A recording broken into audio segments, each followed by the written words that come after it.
గురుబ్రహ్మ ప్రేక్షకులకు నమస్కారం. మన గురుబ్రహ్మ ఛానల్లో ఒక నెల క్రితం 2023 సంవత్సరంలో మిథున రాశి మరియు కర్కాటక రాశిలో జన్మించిన వారికి ఎలా ఉంటుంది, వృత్తిపరంగా, వ్యాపారపరంగా, ఉద్యోగపరంగా, అలాగే విద్యార్థులకు, సంతానం లేని వారికి, సంతానం ఉన్నవారికి, ఈ సంవత్సరంలో వాహన యోగం ఉందా, స్థిరాస్తి యోగం ఉందా లేదా అన్న అంశంపై ఆల్రెడీ ఒక వీడియో చేసి మన ఛానల్లో అప్లోడ్ చేశాను. అయితే గురుబ్రహ్మ ఛానల్ ప్రేక్షకులు నక్షత్రాల వారీగా చేయమని కోరారు. వారి కోసమే ఈ వీడియో చేస్తున్నాను. ఈ వీడియోలో పునర్వసు నక్షత్రంలో జన్మించిన వారి స్వభావం గురించి, అలాగే 2023 సంవత్సరంలో పునర్వసు నక్షత్రంలో జన్మించిన వారికి ఎలా ఉండబోతుంది అన్న దానిపైన వివరిస్తాను. శ్రీ దుర్గాదేవి జ్యోతిష్యాలయం. మీరు ఇప్పుడు వరకు ఎక్కడెక్కడో జ్యోతిష్యం చెప్పించుకుని నిరాశ చెంది ఉన్నారా? అయితే ఒక్కసారి ఈ గురువు గారికి ఫోన్ కాల్ చేసి చూడండి. ప్రేమ, పెళ్లి, ఉద్యోగం, రాజకీయం, విదేశీ ప్రయాణం, ధనం నిలకడగా లేకపోవటం, భార్యాభర్తల మధ్య గొడవలు, ఆస్తి తగాదాలు, అప్పుల బాధలు, స్త్రీ పురుషుల ఎలాంటి గుప్త సమస్యలకైనా, ఎటువంటి సమస్యలకైనా ఒక్క రోజులోనే పరిష్కారం చూపుతారు. వీరి ఫోన్ నంబర్ 9542637206. ఇంట్రెస్ట్ ఉన్న వాళ్ళు ఎవరైనా ఏ టైంలోనైనా వీరికి కాల్ చేయవచ్చు. ఈ యొక్క పునర్వసు నక్షత్రంలోని మొదటి 3 పాదాలు మిథున రాశిలో ఉంటే చివరి పాదం అంటే 4వ పాదం కర్కాటక రాశిలో ఉంటుంది. పునర్వసు నక్షత్రంలో జన్మించిన జాతకులు నైతికంగా, తృప్తిగా, సంతృప్తికరంగా ఉంటారు. అనగా ఉన్న దాంట్లో సంతృప్తి పడే స్వభావం, లేని దానికోసం తాపత్రయపడరు. సాధారణమైన జీవితాన్ని కొనసాగిస్తూ ఉంటారు. ఉన్నతమైన ఆలోచనలతో ఉంటారు. అంటే వీరికి ఎంత డబ్బు ఉన్నా, ఎంత పలుకుబడి ఉన్నా సామాన్యంగానే జీవిస్తారు. ఆడంబరాలకు పోరు. వీరికి దేవుడన్నా, ప్రాచీన విశ్వాసాలన్నా, సిద్ధాంతాలన్నా సరే వాటిపై అధికమైన విశ్వాసం ఉంటుంది. డబ్బుని పొదుపు చేసే అలవాటు వీరికి తక్కువగా ఉంటుంది. అంటే ఉదాహరణకు ఈ పునర్వసు నక్షత్రంలో జన్మించిన వారికి ఎక్కువ డబ్బు ఉందనుకోండి, దాన్ని పక్కన వాళ్ళకి షో ఆఫ్ చేయాలని చూడరు. వారి విలాసాలకు ఉపయోగించుకుంటారు, కానీ పక్కన వాళ్ళకి షో ఆఫ్ చేయాలని మాత్రం చూడరు. ఈ పునర్వసు నక్షత్రంలో జన్మించిన వారు వారి జీవితంలో చాలా గౌరవాన్ని పొందుతారు. అందరిచే గౌరవింపబడతారు.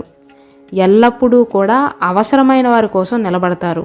అనగా నా అనుకున్న వారి పక్షాన న్యాయం వైపున నిలబడతారు. వీరి కళ్ళ ముందు ఎవరైనా అనైతిక పనులు చేస్తే, అంటే అన్యాయంగా ఏవైనా పనులు చేస్తే వాటికి వ్యతిరేకంగా కఠినంగా నిలబడతారు. అంటే ఎంతమందిలోనైనా అన్యాయం చేసేవారిని నిలదీసే ధైర్యం ఈ పునర్వసు నక్షత్రంలో జన్మించిన వారికి ఉంటుంది. డబ్బు కాస్త తక్కువ సంపాదించినా పర్వాలేదు, కానీ ఉన్నన్ని రోజులు ప్రశాంతంగా జీవించాలి అని కోరుకునే స్వభావం. ప్రతికూల ఆలోచనలన్నా, అలాంటి ఆలోచన గల వ్యక్తులన్నా వీరికి చిరాకు. వారికి చాలా దూరంగా ఉంటారు. అంటే నెగిటివ్గా ఆలోచించే వాళ్ళతో స్నేహం చేయడానికి ఇష్టపడరు. ప్రతిదీ కూడా పాజిటివ్గా తీసుకునే మెంటాలిటీని వీరిలో చూడవచ్చు. ఈ యొక్క స్వభావం చాలా తక్కువ మందిలో ఉంటుంది. వీరి మెదడు అలాగే వీరి యొక్క మనసు రెండూ కూడా ఎల్లప్పుడూ సమతుల్యంగా ఉంటాయి. అంటే బ్యాలెన్స్డ్ నేచర్ని కలిగి ఉంటారు. పునర్వసు నక్షత్రంలో జన్మించిన వారు బాధల్లో ఉన్నవారికి, అలాగే వీరి తోడు అవసరమైన వారికి ఎప్పుడూ కూడా ధైర్యం చెప్పడానికి ముందే ఉంటారు. అనగా ఇతరులను ఓదార్చటం, మద్దతునివ్వటం వీరిలో ఉన్న ఒక ప్రత్యేకమైన లక్షణం. ఈ పునర్వసు నక్షత్రంలో జన్మించిన వారిది చాలా మృదువైన స్వభావం అని చెప్పవచ్చు. దయగలవారు.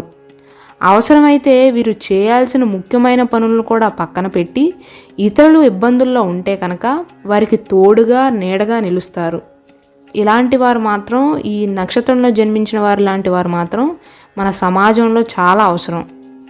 ఒక్క మాటలో వీరి గురించి చెప్పాలి అంటే శాంతియుతులు, నిజాయితీపరులు, సత్యవంతులు, న్యాయ ప్రేమికులు అని కూడా చెప్పవచ్చు. క్రమశిక్షణ గలవారు.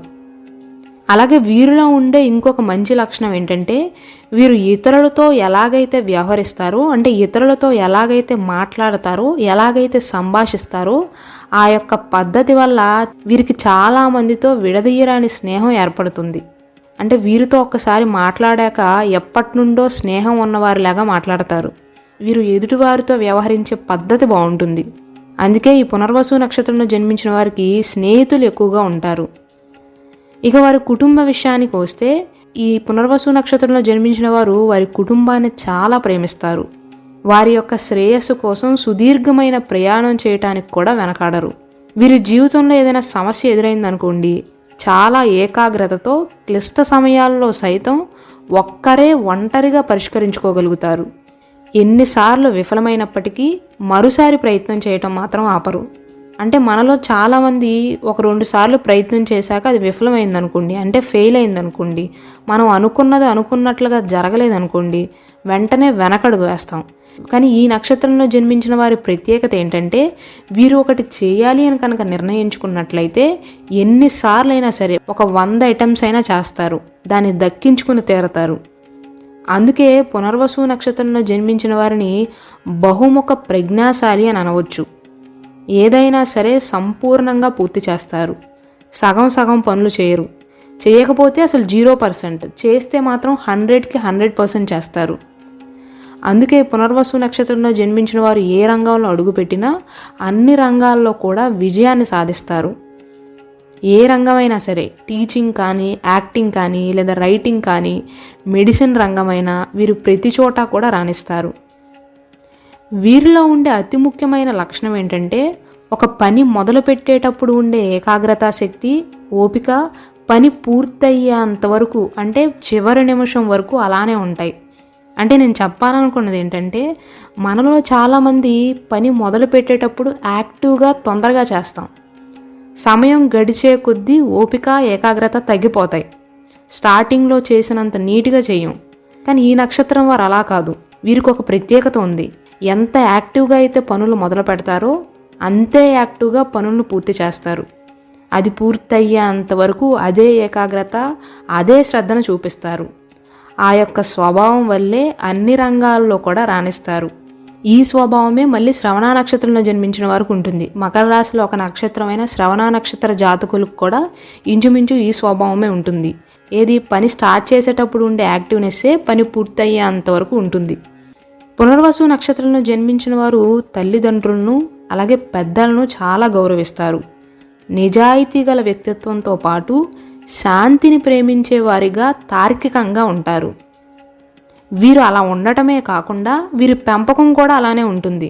అంటే ఈ పునర్వసు నక్షత్రంలో జన్మించిన వారికి పిల్లలు ఉన్నారనుకోండి, చూసిన వారు ఏమనుకుంటారంటే, ఎందుకింత చిన్న వయసులోనే పిల్లలకు కష్టం తెలిసేలా పెంచుతున్నారు అనుకుంటారు. కానీ ఆ పెంపకం వల్లే ఈ నక్షత్రంలో పుట్టిన వారి పిల్లలు అంటే వారి సంతానం కూడా అందరితో మంచిగా ప్రవర్తిస్తారు. కష్టం వస్తే చేయందించే వారిలా ఉంటారు. ఓపిక, సహనం ఎక్కువగా ఉంటాయి. అలాంటి ఉత్తమమైన లక్షణాలు ఉన్న పునర్వసు నక్షత్రం వారికి ఈ 2023 సంవత్సరంలో ఎలా ఉండబోతుందంటే, ఈ పునర్వసు నక్షత్రంలో జన్మించిన వారు కెరీర్ విషయంలో అలాగే వ్యాపారం విషయంలో ఈ 2023 సంవత్సరంలో కొంత స్థిరమైన వృద్ధిని కలిగి ఉంటారు. అంటే వారి డెవలప్మెంట్లో స్టెబిలిటీ ఉంటుంది. అయితే మీరు గుర్తుంచుకోవాల్సిన విషయం ఏంటంటే, మీరు మీ లక్ష్యాలను త్వరగా సాధించడానికి తొందరపాటు నిర్ణయాలు మాత్రం తీసుకోకండి. అంటే రిజల్ట్ త్వరగా రావాలని తొందరపాటు నిర్ణయాలను తీసుకోవటము లేదా తప్పు మార్గాలను కనుక ఎంచుకుంటే ఈ సంవత్సరంలో ఖచ్చితంగా ఇబ్బందులు పాలవుతారు. 2023 సంవత్సరం జూలై మధ్యకాలం నుండి అంటే జూలై మధ్య నుండి క్రమంగా పనిలో ఒత్తిడి, గందరగోళాలు తగ్గుతాయి. సెప్టెంబర్ మధ్యకాలం నుండి ఈ నక్షత్ర జాతకులకు అన్ని విషయాల్లో అభివృద్ధి ఉంటుంది. ఆర్థిక విషయంలో ఎలా ఉండబోతుందంటే, ఈ సంవత్సరం మధ్యలో అంటే ఈ మిడ్ ఇయర్లో తీవ్రమైన వాదనలు లేదా విభేదాలు తలెత్తకుండా మాత్రం చూసుకోండి. ఎందుకంటే ఈ సంవత్సరం మధ్యకాలంలో వృత్తి వ్యాపారాల విషయంలో చిన్న చిన్న తగాదాలు అయ్యే అవకాశాలు ఉన్నాయి.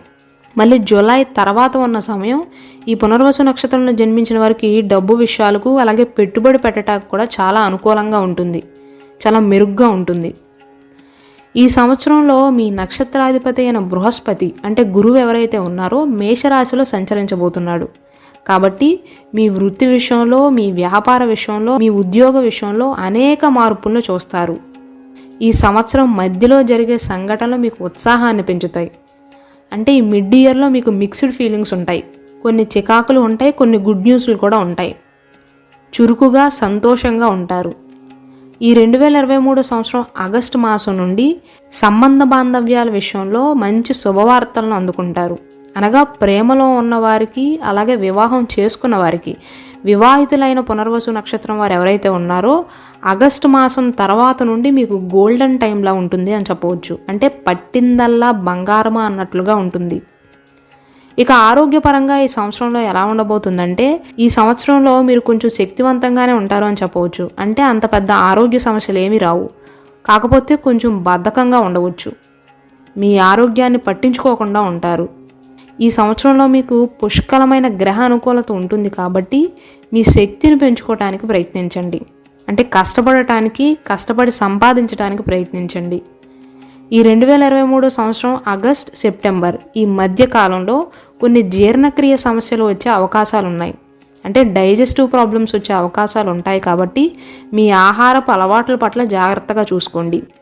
ఈ 2023 సంవత్సరంలో కర్కాటక రాశిలో జన్మించిన నిరుద్యోగులు ఎవరైతే ఉన్నారో, అంటే ఇంకా ఉద్యోగం లభించిన వారు ఉంటే, ఈ 2023 సంవత్సరం మీకు గోల్డెన్ టైం అనే చెప్పవచ్చు. మీకు ఖచ్చితంగా ఉద్యోగ అవకాశాలు లభిస్తాయి. విద్యార్థులకు కూడా మిక్స్డ్ రిజల్ట్స్ ఉంటాయి. ఈ 2023 సంవత్సరం సగం ఒకలా ఉంటుంది, సగం ఇంకోలా ఉంటుంది. అంటే ఆగస్టు మాసం వరకు ఒకలా ఉంటే ఆగస్టు మాసం తర్వాత ఇంకొకలా ఉంటుంది. ఆ వివరాలన్నీ కూడా డీటెయిల్గా 2023 రాశి ఫలాల్లో చెప్పాను. దయచేసి ఆ వీడియోని చూడండి. ఆ వీడియో లింక్ని కింద కమెంట్ సెక్షన్లో పిన్ చేస్తాను. అలాగే మన గురుబ్రహ్మ ఛానల్లో మిథున రాశి మరియు కర్కాటక రాశిలో జన్మించిన స్త్రీ పురుషుల లక్షణాల గురించి, మిథున రాశి వారు కర్కాటక రాశి వారు ఏ రాశిలో జన్మించిన వారిని వివాహం చేసుకుంటే బాగుంటుందో, ఏ రాశిలో జన్మించిన వారిని వివాహం చేసుకోకూడదో, అంటే వివాహ పొంతన పైన కూడా వీడియోస్ చేశాము. అలాగే కర్కాటక రాశి వారు వారి జీవిత భాగస్వామితో, భార్యతో కావచ్చు, భర్తతో కావచ్చు, ఎలా ప్రవర్తిస్తారనే అంశంపైన కూడా వీడియోస్ చేశాము. దయచేసి వాటిని కూడా వీక్షించండి. ఆ వీడియోస్ లింక్ని ఈ వీడియో కింద కమెంట్ సెక్షన్లో మొదటి కమెంట్లో పిన్ చేస్తాను.